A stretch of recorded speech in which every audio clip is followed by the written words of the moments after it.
Hey guys, hello and welcome to Niti Shiksha. और मेरा नाम मिहिर है और आज की वीडियो में हम लोग बात करेंगे कि रिसेंटली जो कंट्रोवर्सी उठी है स्मृति ईरानी जी के मदीना विजिट करने के बाद। देखो, स्मृति ईरानी जी जो कि हमारी अभी मिनिस्ट्री ऑफ माइनॉरिटी अफेयर्स को संभाल रही है, बीजेपी की तरफ से वो लोकसभा की मेंबर भी है और आप बहुत अच्छे से इनको जानते होंगे क्योंकि ये बहुत फेमस पर्सनैलिटी है। तो अभी रिसेंटली क्या हुआ कि स्मृति ईरानी जी मदीना, जो कि सऊदी अरेबिया में मुस्लिम्स की one of the holiest site मानी जाती है, वहां स्मृति ईरानी जी का विजिट हुआ। और जैसे ही वो वहां विजिट करती हैं, स्मृति ईरानी का फोटोज और वीडियोस मदीना के अंदर का वायरल होना इंटरनेट पे शुरू हुआ। और जैसे ही इंटरनेट पे फोटोज और वीडियोस स्मृति ईरानी जी की आई, उसके बाद इंडिया और पाकिस्तान के कुछ मुस्लिम्स को बहुत ही ज़्यादा मिर्ची लगी। बहुत अजीबो गरीबो टाइप की ट्वीट्स आना शुरू हो गई, बहुत अजीबो गरीबो टाइप के स्टेटमेंट्स आना शुरू हो गई। अलग अलग लोगों, अलग अलग रिलीजियस गुरुज ने अपनी अपनी तर्क देने शुरू कर दिए।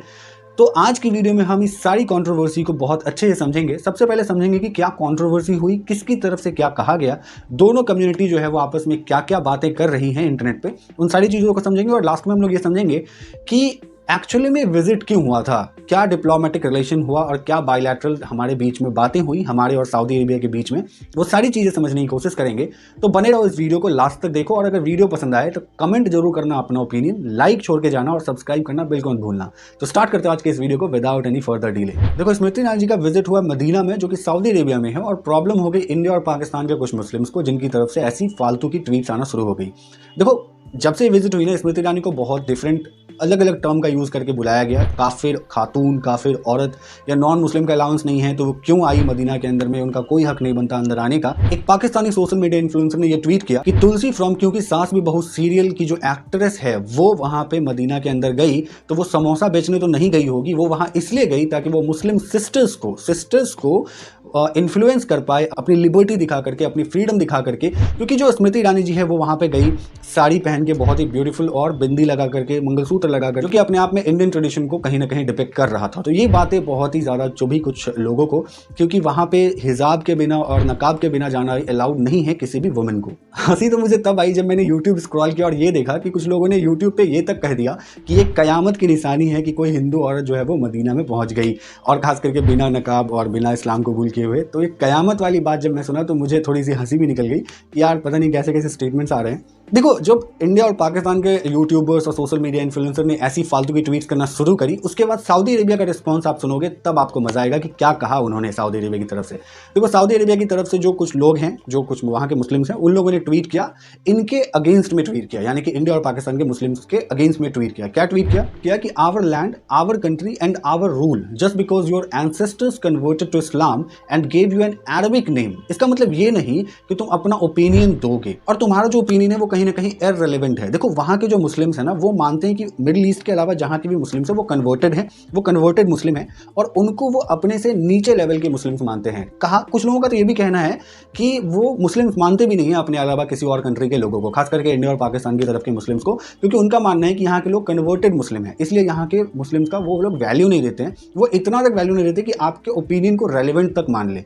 ठीक है, वो कहते हैं कि तुम कन्वर्टेड हो, तुम एक्चुअल मुस्लिम हो ही नहीं, तो तुम ओपिनियन तो बहुत दूर की बात है। और खास करके मेरी कंट्री है, मेरा जगह है, मेरा इस्लाम है, और मेरे कंट्री के अंदर इस्लाम का ओरिजिन हुआ, तो तुम कौन होते हो हमको ये सिखाने वाले कि क्या सही है और क्या गलत है। और लिखा we are not the same, यानी कि हम लोग एक नहीं है, तुम अलग हो और हम अलग हैं। तो ऐसा सऊदी अरेबिया के मुस्लिम्स का मानना है यहाँ के मुस्लिम के द्वारा। देखो, सबसे पहले ये समझने की जरूरत है ना यार कि आप सबसे पहले किसी कंट्री के होते हो, बाद में आप किसी रिलीजन, कास्ट या फिर किसी अदर कम्युनिटी के होते हो। तो सबसे पहले आपको अपने कंट्री की वैल्यू करनी चाहिए, नेशन फर्स्ट प्रिंसिपल पे चलना चाहिए हमेशा। क्योंकि बाहर जब भी आप जाओगे तो आपको उस कंट्री के नाम से जाना जाएगा कि आप इंडियन हो, आप पाकिस्तानी हो, आप किसी अलग कंट्री से आए हो। ये पहले नहीं दिखा जाता है आपके लिए कि आप किसी रिलीजन से आ रहे हो तो आपको वहां पे on the basis of religion कोई प्रेफरेंस मिले।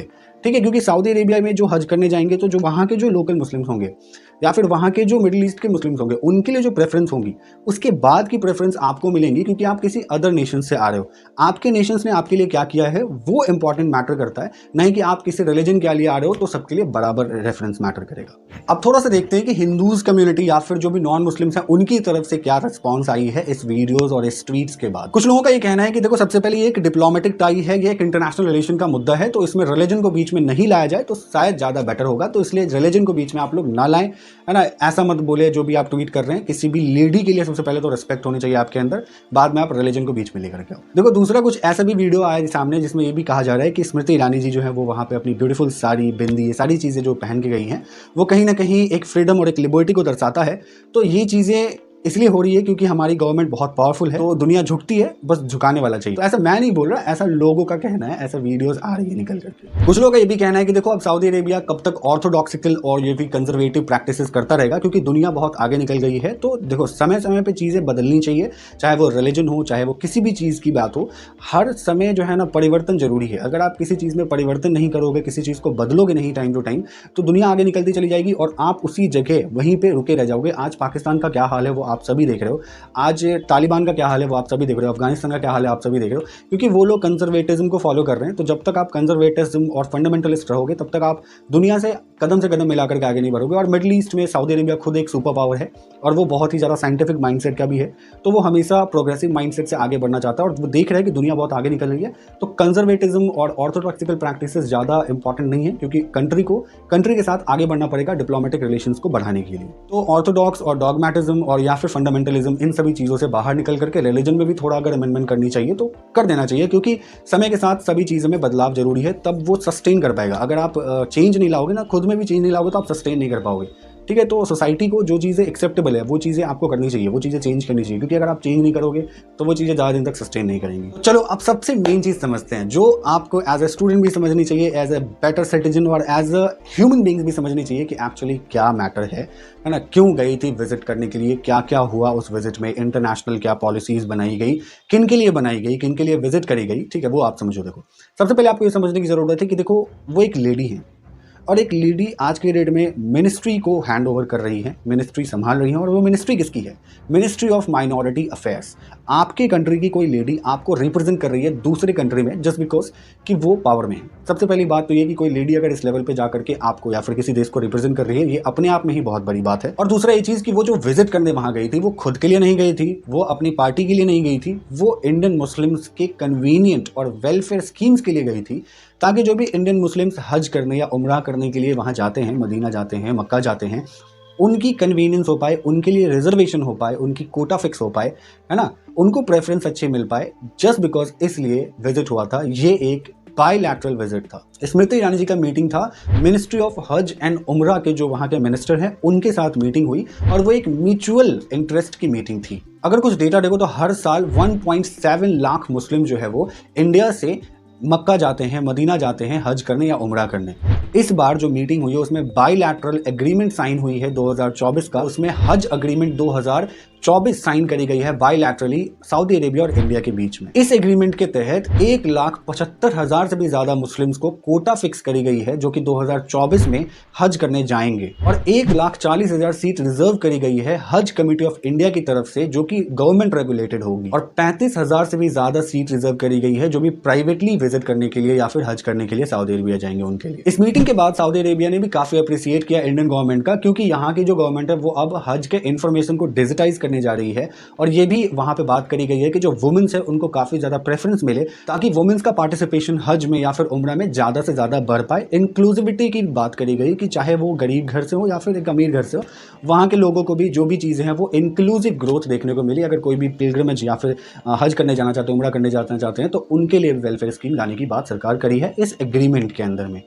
तो आपको ये समझने की ज़रूरत है कि वो आपके इंटरेस्ट के लिए गई है ना, यहाँ की मुस्लिम्स के इंटरेस्ट के लिए गई। और मेरा ये मानना है, अगर मेरी ओपिनियन की बात करो तो कहीं ना कहीं मैं ये कहूँगा कि देखो यार, रिलीजन ठीक है, आप अपनी प्रैक्टिस करते हो, अपनी जगह करते हो, ठीक है, बहुत अच्छी बात है। क्योंकि आपने अभी एग्जाम्पल देख लिया कि जब आपकी तरफ से ट्वीट आई है ना, अगेंस्ट में ट्वीट आई, तो आपको क्या रिस्पॉन्स मिला सऊदी अरेबिया के लोगों की तरफ से। तो जब आपको वैसा रिस्पॉन्स मिल रहा है तो आपको सबसे पहले अपने नेशन का होना चाहिए, आपके कंट्री का होना चाहिए, चाहे आप किसी भी कंट्री से बिलोंग करते हो, नहीं कि सिर्फ इंडिया की बात कर रहा हूँ मैं। अगर आप इंडिया से बिलोंग करते हो तो आपको सबसे पहले अपने आप को भारतीय मानना चाहिए, इंडियन मानना चाहिए, और उसके बाद आपको अपने रिलीजन को दिखाना चाहिए कि आप इस रिलीजन से बिलोंग करते हो, चाहे वो हिंदूज हो या मुस्लिम्स हो, किसी भी कम्युनिटी से हो, किसी भी रिलीजन को। सबसे पहली बात तो सबसे पहले आपको अपना एक ये आइडेंटिटी रखना है, सबसे पहला आइडेंटिटी प्रायोरिटी कि आप एक इंडियन हो। दूसरा चीज़ कि कोई भी हेट कमेंट्स या फिर कोई भी हेट स्पीचेस देने से आपकी इज्जत सोसाइटी में नहीं बढ़ेगी, क्योंकि समय बदल गया है। कंजर्वेटिव ज़्यादा दिन तक अब रह नहीं पाएंगे, सोसाइटी काफ़ी लिबरल हो चुकी है। अगर आप वेस्ट की बात करो, यूरोप की बात करो, तो वहाँ पे ऐसी ही चीज़ें एग्जिस्ट कर पा रही है जो काफ़ी ज़्यादा लिबरल हो गई है, काफ़ी ज़्यादा प्रोग्रेसिव हो गई है। तो जब आप सुपर पावर्स के सामने खड़े होगे तो आपको भी सुपर पावर्स की जैसी मेंटालिटी रखनी पड़ेगी। आप ऐसी फंडामेंटलिस्ट अप्रोच रख करके या कंजर्वेटिज्म मेंटालिटीज रख के आप आगे नहीं बढ़ पाओगे।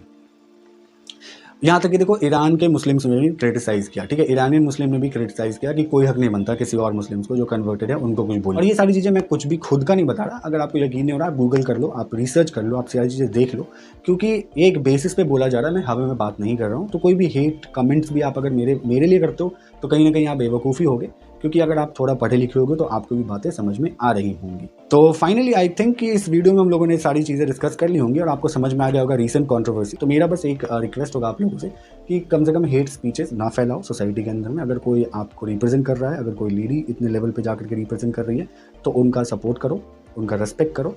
बाकी रिलीजन जो भी है आपकी, वो आप अपने तरीके से प्रैक्टिस करो, लेकिन किसी को गलत मत बोलो एटलीस्ट, है ना। आपके गलत बोलने से कोई फायदा नहीं होगा, क्योंकि देखो सऊदी अरेबिया के जो वहाँ के प्रिंस हैं, ठीक है, वहाँ के जो लोग हैं, उन्होंने इनवाइट किया, वो लेकर के गए उनको वहाँ पे, है ना। ऐसा नहीं, अगर वो अलाउ नहीं करते तो वो तो जाते ही नहीं, लेकिन उन्होंने अलाउ करा। इसका मतलब आप समझ रहे हो, गवर्नमेंट में कुछ तो बात है। खैर छोड़ो, ये बातें मैं करना नहीं चाहता। तो फाइनली इस वीडियो में मैंने सारी चीजें कवर कर ली। आई होप वीडियो आपको पसंद आया होगा। If you like this video please do not forget to like, share and subscribe. See you in the next one. Good bye, take care. मैं ठाकुर साइनिंग ऑफ। जय हिंद।